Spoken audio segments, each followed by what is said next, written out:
Roy, do you like maths? No, and I probably never will. I think numbers are just too abstract for me, and I don't really understand them. I understand that they're important. I get that, but they will never be my thing.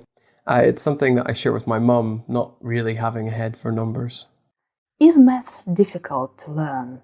Extremely. I can't describe how it feels to any great degree of accuracy, but I can just feel my eyes glazing over and my soul begs for it all to end whenever I encounter maths. I think it's just, or any mathematical equation. I think it's just the effort of creating the abstractions in my head. I can do this with words, like I'm good with language, but I can't do it with numbers. That area of my brain seems to have completely atrophied by now. Do you think maths is hard?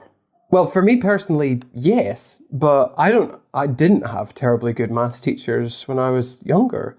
That wasn't their fault entirely, because I wasn't a good student either. And the whole situation of maths education just wasn't well suited to me learning it, to be honest with you. More generally, though, at least at the basic levels of arithmetic, it shouldn't be so tortuous for people. Especially young people in smaller classes. Like, you can do some sums in your head, for example. When did you start learning maths? Oh, primary one, I think. That's our equivalent to the first grade. We had to learn times tables by heart and do long division. Not in primary one. I think times tables came a little bit later. But we started doing like basic addition and subtraction in primary one. But it was all learning by rote. And it was all very dull. And it was useful for basic arithmetic with money and things, but beyond that, it wasn't terribly, it didn't have much utility. Who taught you math? Oh, my teachers, mainly. My mum and dad tried to help, but I think they were as frustrated as I was by the end of it, to be honest. The information just wasn't digestible, no matter which route we took.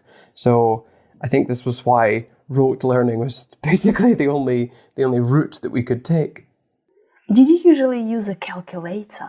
Usually, I always use one for everything more than basic sums that I can't do in my head. And I don't even bother with the formula, frankly. I just sort of